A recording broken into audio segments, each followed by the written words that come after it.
Movie की शुरुआत साल 1997 से होती है। हम एक लड़के जिसका नाम जिन है उसे और उसके फैमिली को देखते हैं, जिसमें उसका भाई यूसुफ और माँ बाप थे। ये लोग एक नए घर में शिफ्ट होने जा रहे थे क्योंकि पिछले घर का किराया बहुत ज़्यादा था। जिन अपने भाई यूसुफ से बहुत प्यार करता था क्योंकि वह हमेशा फर्स्ट आने वाला और मेहनती लड़का था, जिसकी वजह से लड़कियां भी उसके दीवाने थे। लेकिन एक बार इसने अपने क्रश से कहा चलती क्या, तो उसके क्रश ने यूसुफ के तीसरा टांग और लेफ्ट टांग दोनों को तोड़ दिया, जिसकी वजह से अब वो लग रहा चलता है। जिनको अपने भाई यूसुफ के साथ रूम शेयर करना पड़ता है क्योंकि पिछले मकान मालिक ने तीसरे कमरे को खाली नहीं किया था जिसमें जिन रहने वाला था। रात को डिनर के वक्त जिन को इस कमरे से कुछ आवाज़ें सुनाई देती हैं, लेकिन उसके फैमिली वाले इससे कोई आवाज़ सुनने से मना कर देते हैं। रात को सोते वक्त जिन को उस कमरे से दोबारा आवाज़ आने लगती है तो उसे देखने के लिए उसके दरवाजे तक जाता है, लेकिन तभी यूसुफ उसे रोक लेता है और उसे बारिश में बाहर पानी पूरी खिलाने ले जाता है। तभी यूसुफ के पास उसके बाप का फ़ोन आता है जो उससे कहता है कि मैंने अभी ऑर्गी पोर्न डाउनलोड किया है, आओ साथ में देखते हैं। और हाँ, जिन को मत बताना क्योंकि अभी तक उसका अभी वो छोटा है। अब यूसुफ जिन को वही छोड़कर जल्दी से घर की तरफ जाने लगता है, लेकिन रास्ते में कुछ लोग उसे रोक लेते हैं और उसे किडनैप करने की कोशिश करते हैं। लेकिन यूसुफ का फेवरेट रेसलर ब्रॉक लेसनर है मेरी तरह, इसलिए वो भी उनके साथ हाथापाई करने लगता है।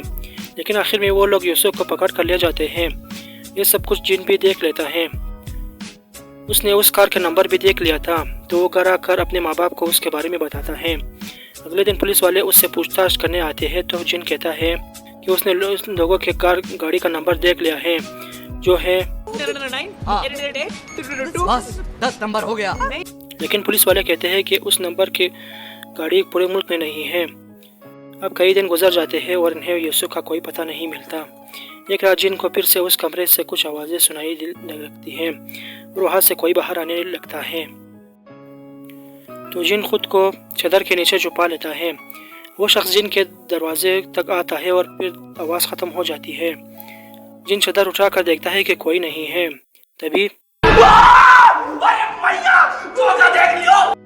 इसने यह सब अपने ख्वाब में देखा था। अब इसका भाई भी वापस आ जाता है और उससे पिछले 19 दिन के बारे में कुछ भी याद नहीं था। डॉक्टर्स कहते हैं कि उससे भी वही बीमारी हुई है जो गोलमाल 3 में जॉनी लीवर को हुआ था। रात को जिन देखता है कि उसका भाई अपने बिस्तर पर नहीं है, तो वह सोचता है कि शायद मेरा भाई भी किसी शीला की जवानी देखने गया होगा।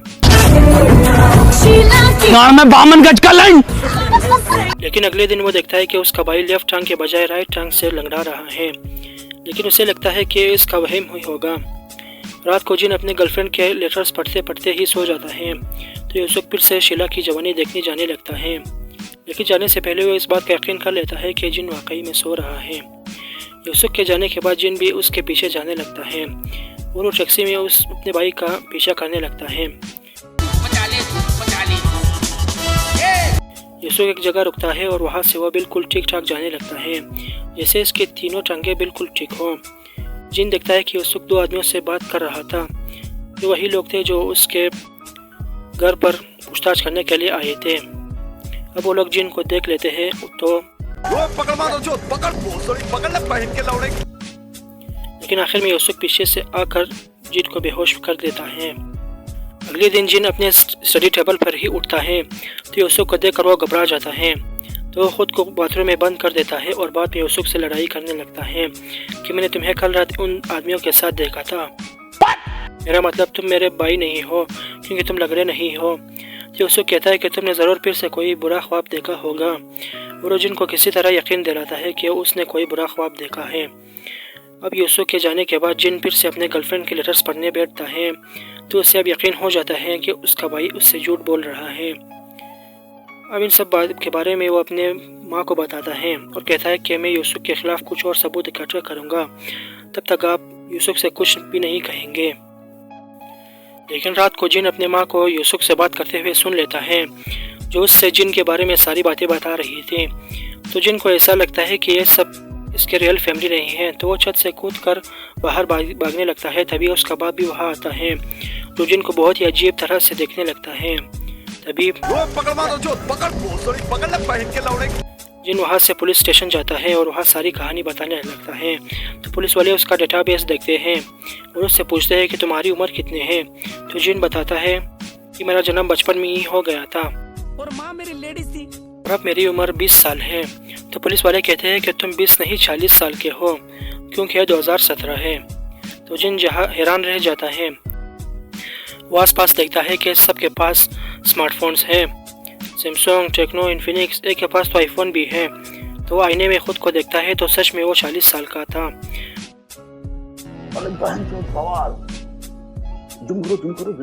अब वो वापस अपने घर जाता है तो उससे उसी कमरे से जो कि बंद था रेडियो की आवाज़ सुनाई देती है। अंदर जाते ही देखता है कि वो क्राइम सीन था।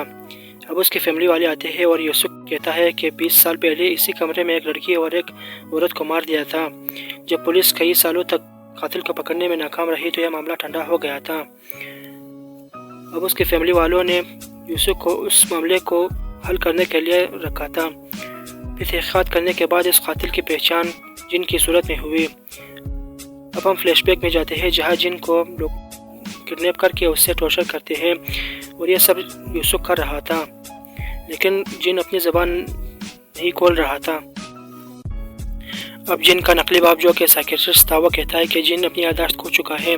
तो हम जिन को हिप्नोटाइज करके वापस 1997 में भेज देते हैं ताकि जिन इन वाक़यात को फिर से देख ले और इससे उसकी याददाश्त वापस आ जाए। अब यूसुफ जिन को वहाँ से कहीं और ले जाने लगता है ताकि उसे सज़ा दे सके। तभी जिन चलती गाड़ी से बाहर कूद जाता है।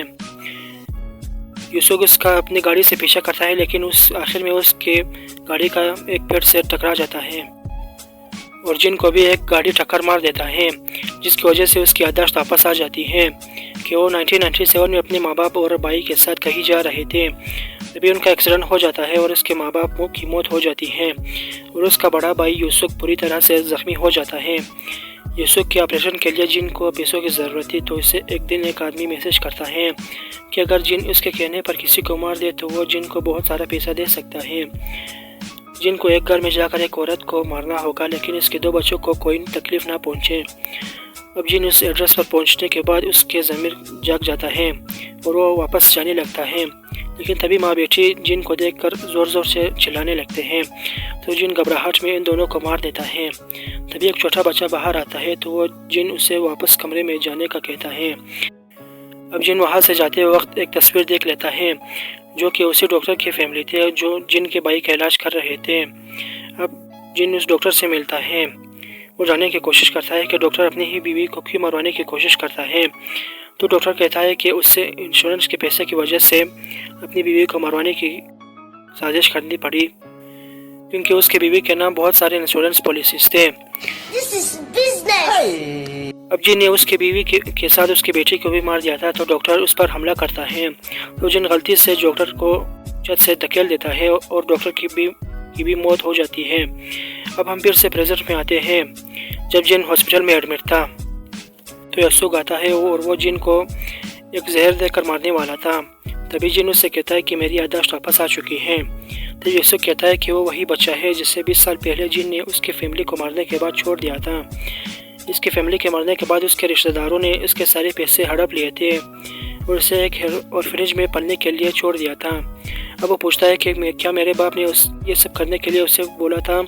तो जिन उससे झूठ बोलकर सारी जिम्मेदारी खुद पर ले लेता है, लेकिन यूसुफ को उस पर यकीन नहीं था। अब उसे अपनी फैमिली के असल कातिल के बारे में मालूम हो चुका था। तो वो जाकर एक खिड़की से बाहर कूद जाता है और इस तरफ जिन को भी एहसास हो जाता है कि उसने वाकई में एक बेकसूर फैमिली को मार दिया था। तो वो ख़ुद को भी वो जहरीली इंजेक्शन मार देता है जिससे उसकी भी मौत हो जाती है।